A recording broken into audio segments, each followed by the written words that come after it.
ওয়ানডের পর টি-20তেও হতশ্রী দশা বাংলাদেশের। ক্যান্ডিতে শ্রীলঙ্কার বিপক্ষে প্রতিদ্বন্দ্বিতাই গড়তে পারল না লিটনের দল। 7 উইকেটে জয় লঙ্কানদের। নির্বাচনের জন্য বিপিএল পিছিয়ে যাবার শঙ্কা, টুর্নামেন্টকে আকর্ষণীয় করতে নানা সেক্টরের সাথে হবে বিসিবির আলোচনা। সাফ অনূর্ধ্ব 20 নারী চ্যাম্পিয়নশিপ ঘিরে ঢাকায় এক্সাইটমেন্ট। বাংলাদেশ শ্রীলঙ্কা ম্যাচ দিয়ে শুক্রবার শুরু হচ্ছে টুর্নামেন্ট।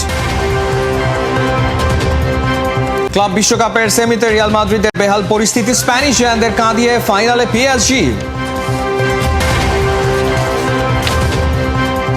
শ্রীলঙ্কা টি-20 সিরিজের খবর। সংক্ষিপ্ত ফরম্যাটেও হারের বৃত্তেই ঘুরপাক খাচ্ছে বাংলাদেশ দল। পাল্লেকেলেতে সিরিজের প্রথম টি-20তে বাংলাদেশকে 7 উইকেটে হারিয়েছে শ্রীলঙ্কা। শুরুতে ব্যাট করে 154 রানে থামে টাইগারদের ইনিংস।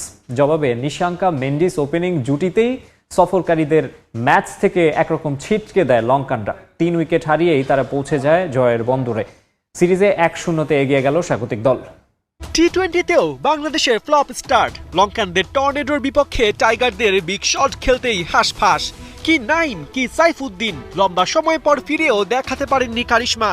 তাই প্রথম ম্যাচে সঙ্গী হলো 7 উইকেটে হারের ব্যথা। পাল্লেকেলেতে এদিন টস হেরে ব্যাটিংয়ে বাংলাদেশ। ইমন তানজিদের ওপেনিং জুটিতেই মুগ্ধতার রেশ। 5 ওভারে টাইগারদের বোর্ডে 46 রান। তবে পঞ্চম ওভারে শেষ বলে ব্রেক থ্রু এনে দেন নোয়ান থুসারা। 17 বলে 16 রানে তানজিদকে দেখান ফেরার রাস্তা। তারপরেও পাওয়ার প্লেতে বাংলাদেশের খাতায় ওঠে গুড টোটাল। 1 উইকেটে টাইগারদের 54 রান। এদিন ফ্লপ ছিলেন ক্যাপ্টেন লিটন।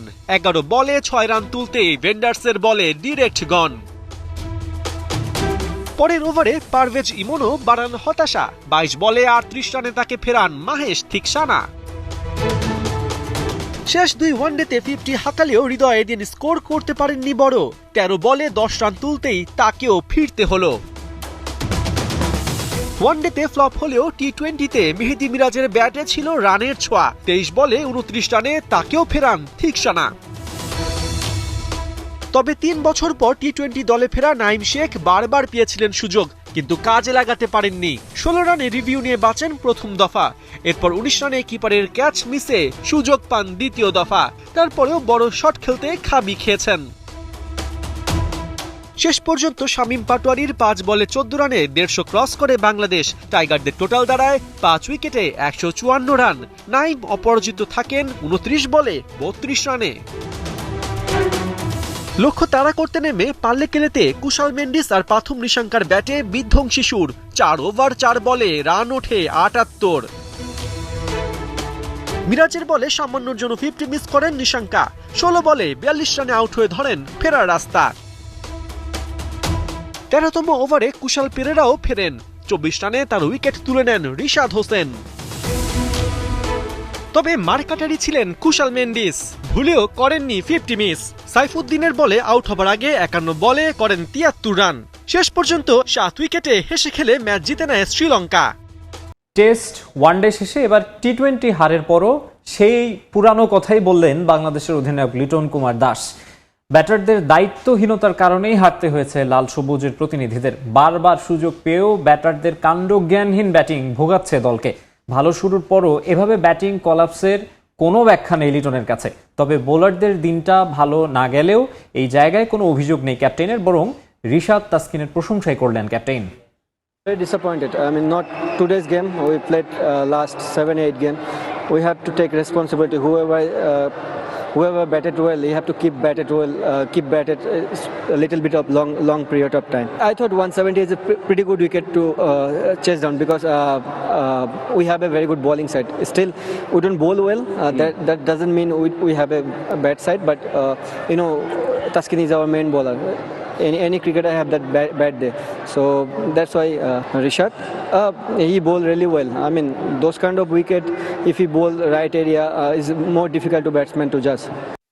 বিপিএল এর মান বাড়াতে, পেশাদারিত্ব ফেরাতে আদা জল খেয়েই নামছে বাংলাদেশ ক্রিকেট বোর্ড। বৃহস্পতিবার এমার্জেন্সি মিটিং শেষে বিপিএল এর গভর্নিং কাউন্সিলের চেয়ারম্যান মাহবুব আনাম জানিয়েছেন, নতুন আসরে যোগ হতে পারে নতুন ভেন্যু, দল বাছাই এবং টুর্নামেন্টকে ভিন্ন লেভেলে নিতে আলোচনা করা হবে নানা সেক্টরের মানুষদের সাথে। যদিও টুর্নামেন্টটা পিছিয়ে যাওয়ার একটা শঙ্কাও জেগেছে। আমাদের বিপিএল এর নিজস্ব অবস্থানটা ঠিক করতে হবে। আমাদের মাজারটা যদি শক্ত হয়, বিসিবি কর্তাদের মাজা দুর্বল করে দিতে দুই একটা ফ্র্যাঞ্চাইজি মালিকই যথেষ্ট। সবশেষ আসরে দুর্বার রাজশাহীকে নিয়ে সে কি বিতর্ক। গেল কয়েক মৌসুম থেকেই খেলার মান আর পেশাদারিত্ব কমছে। নামতে নামতে বিপিএল এর অবস্থান তলানিতে। দেশের সবচেয়ে বড় ক্রিকেট আসরে জৌলুস ফেরাতে সজাগ বিসিবি কর্তারা। উত্তরণের উপায় খুঁজবেন চারপাশ থেকে। আমরা মিডিয়া হাউস জার্নালিস্টদের সাথে একটা কনসালটেটিভ প্রোগ্রাম করব। আমরা প্লেয়ার, কোচেস, টেকনিক্যাল স্টাফ আরেকটা গ্রুপ, পাস্ট ফ্র্যাঞ্চাইজি ওনার্স যারা আনডিসপিউটেড বা বিসিবির সাথে যাদের কোনো ডিসপিউট নেই তাদের সাথে আলোচনা করব। স্পন্সর, কমার্শিয়াল পার্টনারদের সাথে আলোচনা করব। বেশ কিছু এক্সপার্টিজ আমরা যুক্ত করব। তাদের মধ্যে বেসিক্যালি থাকবে ক্রিকেট রিলেটেড একজন, আমরা লিগ্যাল, ফাইন্যান্স, মার্কেটিং, এই ধরনের ব্যক্তিত্বকে যারা বাংলাদেশের ইভেন্ট আমরা যেন করতে পারি সেভাবে আমরা একটা এই গভর্নিং কাউন্সিলকে আমরা বর্ধিত করব। বাবর আজম, মোহাম্মদ রিজওয়ান সহ জাতীয় দলের 30 জন ক্রিকেটারের জন্য খুশির খবর প্রকাশ করেছে পাকিস্তান ক্রিকেট বোর্ড। আগের তুলনায় 37% বেতন বাড়িয়েছে, সঙ্গে কেন্দ্রীয় চুক্তিতে নতুন করে 5 জন ক্রিকেটারকে অন্তর্ভুক্ত করেছে পিসিবি। ঘরোয়া ক্রিকেটে বরাদ্দ কমালেও ন্যাশনাল টিমের জন্য তা বাড়িয়ে দিয়েছে বোর্ডটি। আন্তর্জাতিক ক্রিকেটে আশানুরূপ পারফর্ম না করতে পারলেও বেতন ভাতায় কম পড়ছে না বাবর রিজওয়ানদের। আগের বেতনের চেয়ে 37% বেতন বৃদ্ধি করতে 36 কোটি টাকা বরাদ্দ দিয়েছে পিসিবি। পাকিস্তান বোর্ডের এই সিদ্ধান্তে হতবাক দেশটির ক্রিকেট মহল। পাকিস্তানের 12টি মাঠের দেখভালের জন্য 2 কোটি টাকা ও লাহোর, করাচি, রাওয়ালপিন্ডির জন্য আলাদা বরাদ্দ দিয়েছে পিসিবি। সাফ অনূর্ধ্ব 20 নারী চ্যাম্পিয়নশিপে 4 দেশের লড়াই, সবাই মানছে ফেভারিট বাংলাদেশ। লাল সবুজের লক্ষ্য শিরোপা ধরে রাখা স্বাগতিকদের চ্যালেঞ্জ জানাতে তৈরি নেপাল আর ভুটান। শুক্রবার বেলা 3টায় কিংস অ্যারেনায় শ্রীলঙ্কা বাংলাদেশ ম্যাচ দিয়ে শুরু হচ্ছে টুর্নামেন্ট। অনুবাপী রিপোর্ট।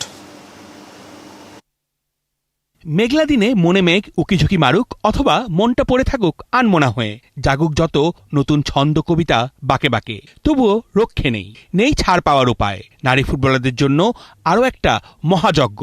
তাই আড়মোড়া ভেঙে প্রতিদিনের মতো ভোরের আলো ফোটার সাথে সাথেই শুরু মাঠের অনুশীলন। রপ্ত করা সব কৌশল এবার ঝালিয়ে নেবার পালা। রাতের আধার বিকেল ছুলেই শুরু হবে খেলা, বাজতে চলেছে রণডঙ্কা। এবার মিশন সাফ অনূর্ধ্ব 20 নারী চ্যাম্পিয়নশিপ। এই শিরোপা ছুঁয়ে দেখতেই তো এত আয়োজন। সব দলের কোচ আর অধিনায়কের উপস্থিতিতে হয়েছে ট্রফি উন্মোচন। তবে শিরোপা ঘরে তোলা সহজ নয়। নেপাল, ভুটানের মতো দল যে শিরোপার দিকে চেয়ে আছে, প্রতিকূলতা চোখ রাঙায়। Bangladesh senior player, they were pretty good and it was a well experienced to be experienced. International tournament එකකට අලුත් ප්ලේයර්ස් තමයි ගොඩක්ම ඉන්නේ. එතකොට ඒගොල්ලන්ගේ සමහරගේ ෆස්ට් එක්ස්පීරියන්ස් එක. हामी यहाँनिर जित्ने नै भनेर आएको छौँ र जित्ने पनि छौँ। খেলা মানেই সৌন্দর্য আর সৌহার্দ্য। খেলার ময়দানে সব দলই রণাঙ্গনে রূপ নিলেও খেলার আগে সব দলই থাকে বন্ধু প্রতিম। সংবাদ সম্মেলনে কুশলাদি বিনিময়, একসাথে দাঁড়িয়ে ছবিতে পোজ দেওয়া এখনকার স্পোর্টসের কমন কার্টেসি। তবে মাঠের লড়াইয়ে কেউ কাউকে দেবে না কোনো ছাড়। প্রত্যেকটা টিমের সাথে আমাদের ভালোভাবে খেলতে হবে। কাউকে দুর্বল ভেবে আমাদেরকে ছোট করে দেখার কোনো কিছু নাই। আমরা 3টে টিমের সাথেই ফাইট করব, ভালো খেলবো, ইনশাল্লাহ জিতবো। শ্রীলঙ্কা দলটা একেবারে নতুনদের নিয়ে করা। এই আসরটাকে ওরা দেখছে অভিজ্ঞতা অর্জনের মঞ্চ হিসেবেই। প্রথম টি-20তে শ্রীলঙ্কার কাছে 6 রানে হারল বাংলাদেশ। পরের ম্যাচে ভালো কিছু করার আশা লিটন দাসের।